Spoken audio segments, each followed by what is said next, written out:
So, you guys know that every so often, some generous, amazing person sends me a gift from my Amazon wish list, okay?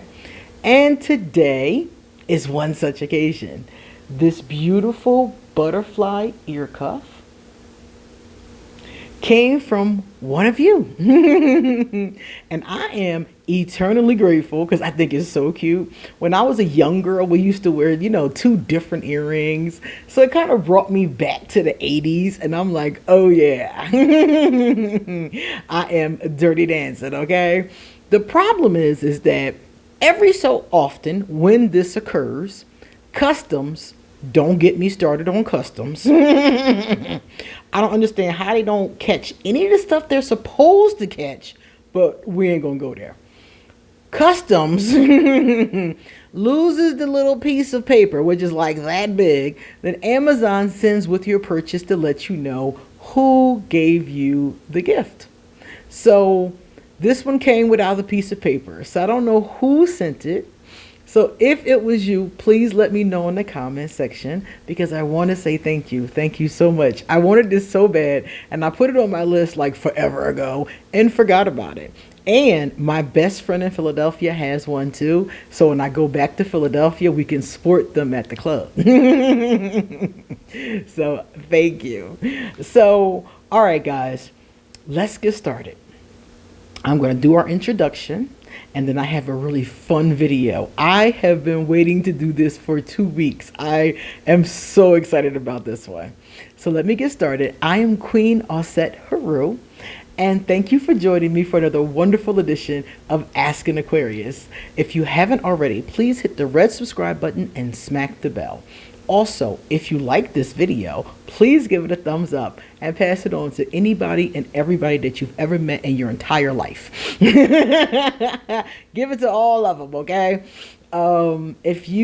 Please leave us a positive comment in the comment section. And let me know, did you know any of these? I'm getting ready to give you some really interesting information. If you would like to get a reading done, please email me. My email and all of my personal information is underneath this video. You can also become a patron because patrons get the Ask an Aquarius videos early. And lately, I've been uploading my vlog or like an early reading or something like that. So the other day, I did a reading on Meg Thee Stallion and Tory Lanez, and everybody who is a channel member or is a patron already has access to it. So it's on Patreon and it's in the community section for members only. Everybody else gets it a week later. So if you're a patron or a member, you get to get some cool stuff a little early, or stuff that I exclusively do for patrons or members. Let's see. There's also Ask an Aquarius merchandise. Oh, and my Amazon wish list is underneath this video. So check out underneath this video, and everything you might need or want to talk about or want to see or want to share should be there. All right, so let's get into this video. So I'm going to tell you what this is, right? Every so often, writers, they use different little tools to make their characters. One tool they use, I've come to find over the years, is astrology.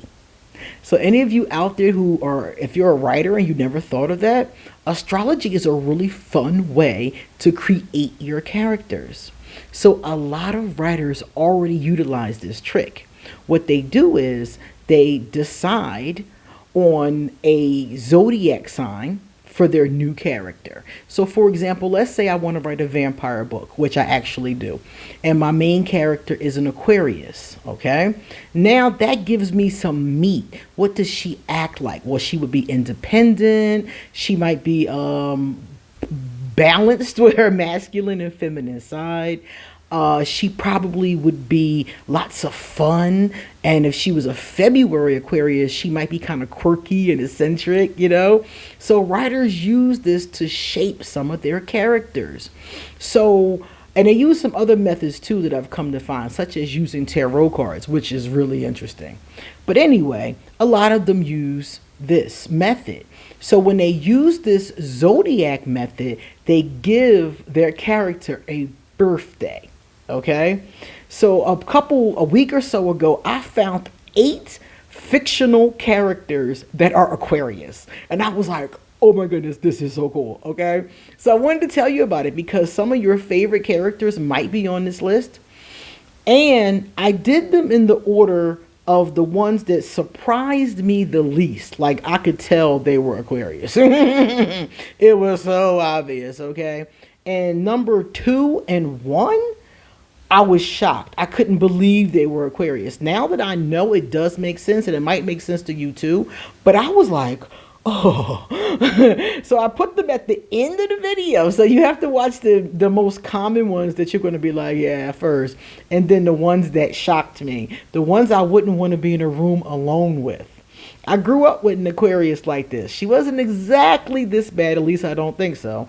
But yeah, some Aquarius can be kind of scary, and number 2 and number 1 are the scariest Aquarius I've ever seen. Okay, so let's start with number 8. The first Aquarius, I guarantee you, you knew she was Aquarius. Who am I talking about, Harry Potter fans? Luna Lovegood. Yes, Luna Lovegood is an Aquarius. And guess what? I'm going to go further than that. She was born on February the 13th, the same day as me. So Luna and I are birthday twins, okay? Some would say we're soulmates. So anybody who's into Harry Potter, you know about Luna. Does Luna act Aquarius? Hell yeah. Very whimsical and, just believes in her own thing. But it's still kind of profound and wise at the same time and free. Luna reminds me of freedom. And Aquarius always value freedom. Okay, so I love that aspect of her. So she's number 8, the least surprising of the entire group. Number 7, for those of you from the old school, I don't know. Some of you, I don't know about you youngsters. Some of y'all might know this too. Let's find out. February the 7th is number 7's birthday. And number 7 is Ebenezer Scrooge. So if you've seen The Christmas Carol, Ebenezer Scrooge is the main character in The Christmas Carol, who was basically a miser and wasn't very friendly, didn't talk to anybody, stuck to himself, was a loner. This sounds like certain Aquarius, right? A loner, very stingy, had lots of money though, was very successful like some Aquarius are. Aquarius have a great tendency to accumulate a lot of money. I'm hoping that's going to be me one day, okay? But Ebenezer was like that. And Ebenezer Scrooge is a character in A Christmas Carol, and A Christmas Carol was written by Charles Dickens. And Charles Dickens is also Aquarius, born on the same day as his famous character, February the 7th. So I was thinking to myself, is Charles Dickens a little bit like Ebenezer Scrooge? Is that what he's trying to tell us? Well, on the low though, because nobody really knows this. I had to Google this. So it's like, was that the secret message from Charles Dickens from beyond the grave? So I thought that was really cool. I'm like, okay, I like that. Number 6. Number 6, I think, is kind of obvious too. Number 6 was born on February the 16th of 1967. Who am I talking about? Phoebe from Friends.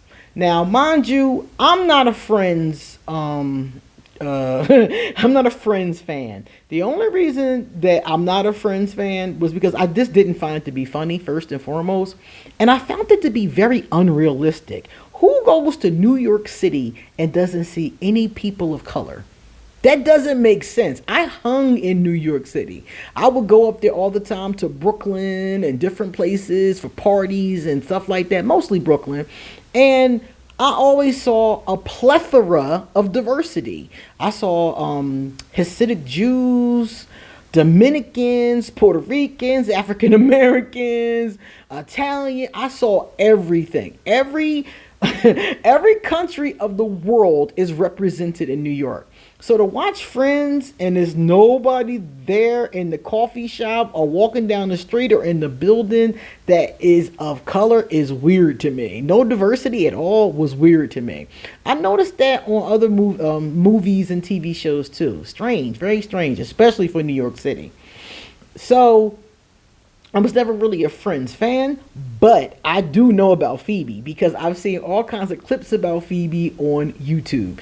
And Phoebe definitely has the Aquarius attitude and behavior. Free-spirited, kind of quirky, playing the guitar, really don't know how to play. That's me with my drum. Playing my drum, really don't know how to play it. You know, I'm just, hey, going with the rhythm, right? So Phoebe had that kind of free-spirited. I remember at one point in time, I think she carried somebody's baby for them.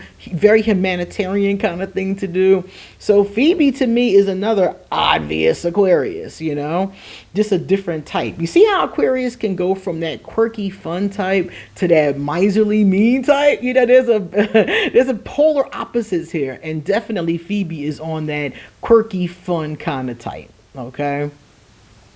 Number 5. Number 5 is Arthur Weasley from Harry Potter. Arthur's birthday is on February the 6th, 1950. And I thought that was very cute because if you think about Arthur was fascinated with muggles. So he's kind of quirky, you know. He was a sweetheart though. Like he reminds me of those sweetheart, you know, Aquarius men. The real, you know, I think they're more likely to be the third decan Aquarius men, you know, because he was a sweetheart. He was very family oriented, had all these kids. And one thing I know a couple Aquarius men, and some of them have one kid or no kid. And the other half of them got a lot of kids. And I'm like, wow, either Aquarius men got a whole bunch of kids or they only got one or none. Like they have like a polar opposite with that too, you know. And Arthur had, what was it, 7 kids, you know. And now here's an interesting fact from Harry Potter lore, because I'm a nerd and nerds know this kind of stuff. Arthur Weasley's wife, Molly Weasley, a Scorpio, put a love spell, or should I say, it's rumored that she put a love spell on Arthur Weasley because he wouldn't commit to her. Now tell me, ladies and gentlemen, that is an Aquarius. He would not commit, so Molly put the whammy on him and ended up his wife with 7 beautiful children. Now, her methods... but it is a rumor, so maybe it didn't happen, but I think it makes sense because in some of the Harry Potter lore they talk about it. All right, Mr. Weasley. Number 4. Now number 4 is when I start to really be like, you're Aquarius. Not that I don't see it, but I'm just like, wow. Wanda Maximoff.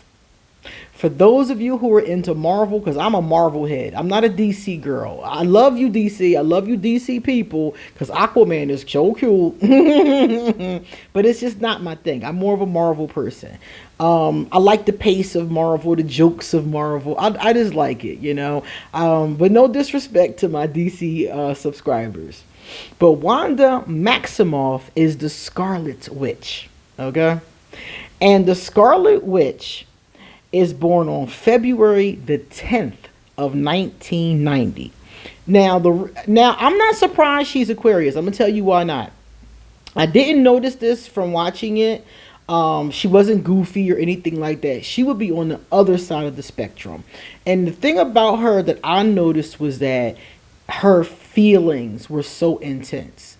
As an Aquarius, even though we don't show them to almost anybody, our feelings are very intense, almost as intense, I would say, or more intense than a water sign. We just don't show it. If you see an Aquarius's feelings, that's an Aquarius that really rocks with you, or they just couldn't hold it back. Something happened and they just couldn't hold it back. So there's times, like I remember in Avengers when she came from around the corner. This is the first movie she was in, and she came from around the corner. I think her brother had just been murdered, and Hawkeye was giving her a pep talk, right? And she came out, and when she came out, she was like, I mean, the energy coming out her hands. I mean, she came out fierce. I was like, uh-oh. And that to me is all that Aquarius anger and hurt and frustration and angst just came out of her.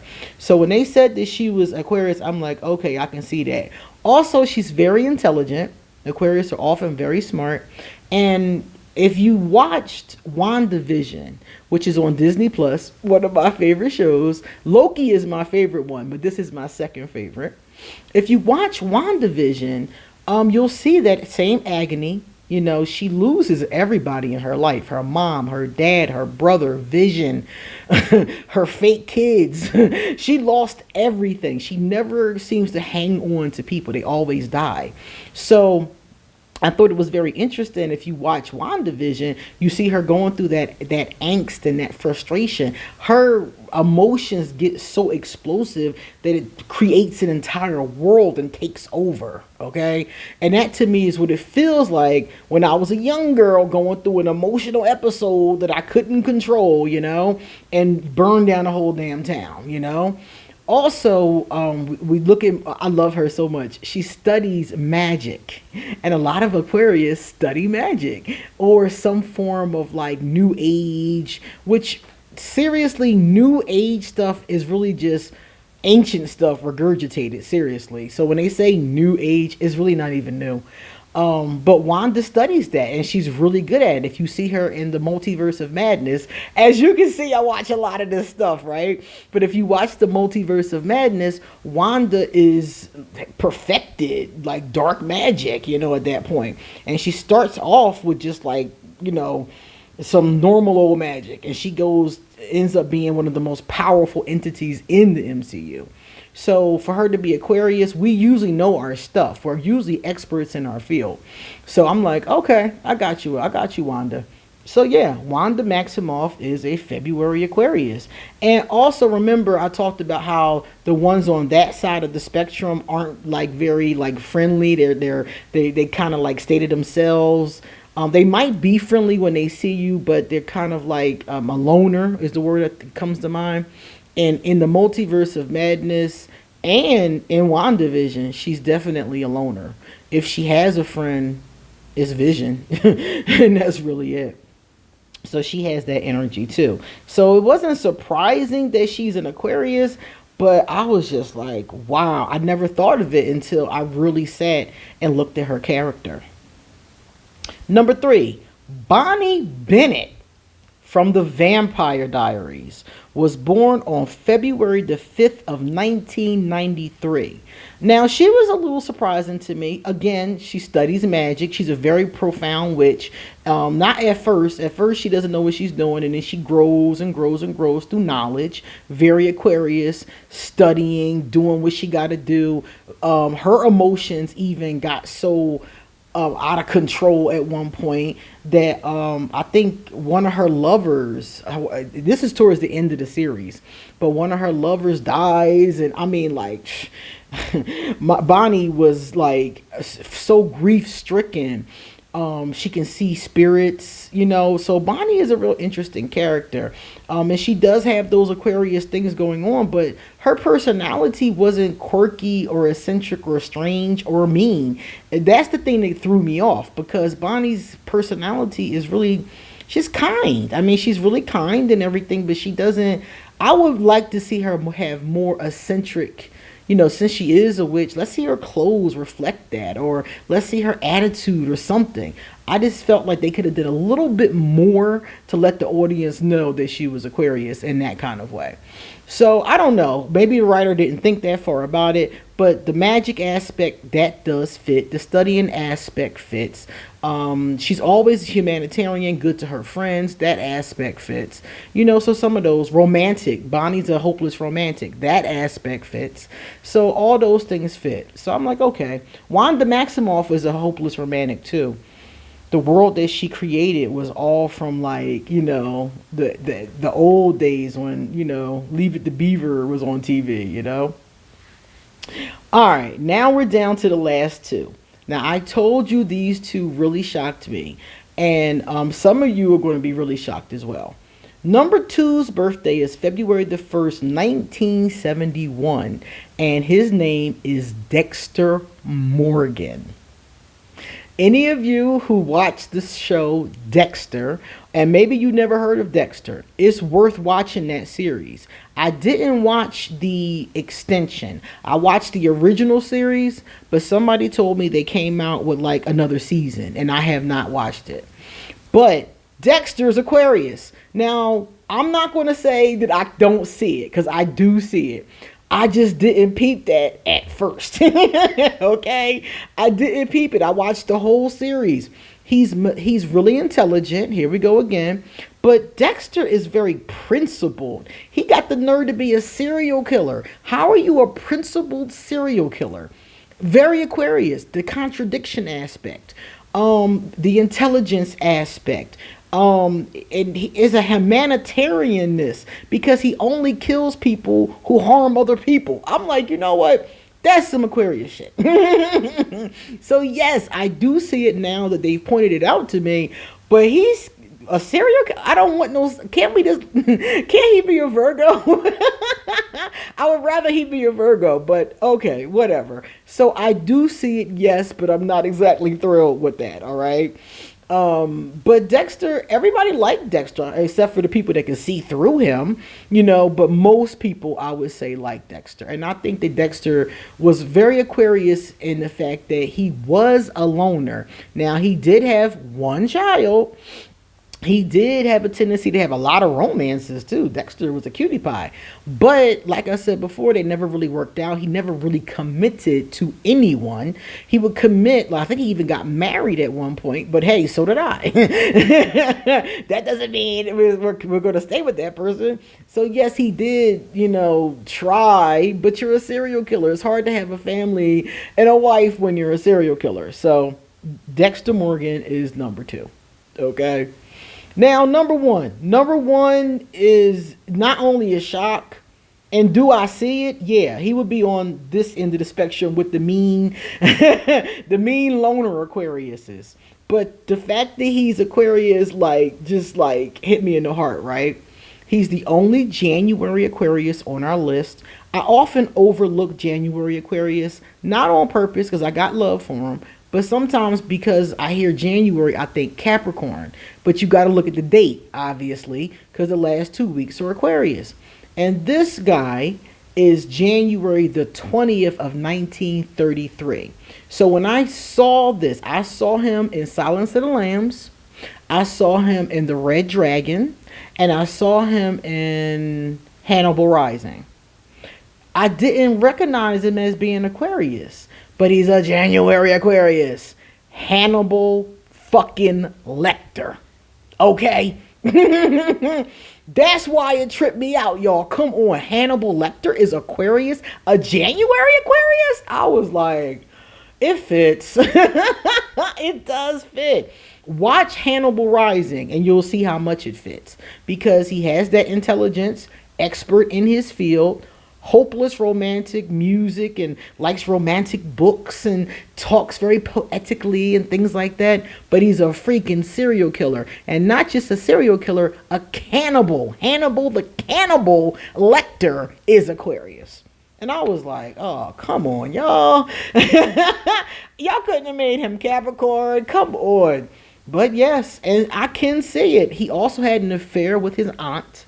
His uncle had already died, but still. So I'm like, yeah, that free-spirited, crossing the line kind of nature.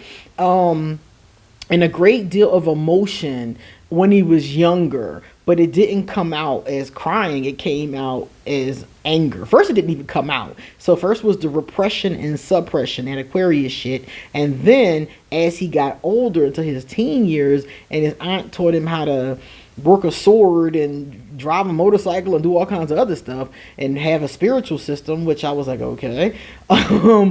He started to express his anger, and it was through killing. And as he got older, he seemed to have calmed down, and it seemed like he was more methodical with it. But if you watch Hannibal Rising, it did not start off like that. He started off a beast and got calmer as he got older, but was still a beast, still killing people. I remember at one point he chopped off his own hand to escape the police. He's a beast.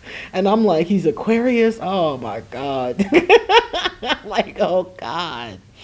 So yes, guys, I told you that list would be very interesting. So those are the 8 Aquarius fictional characters that I found and was fascinated by.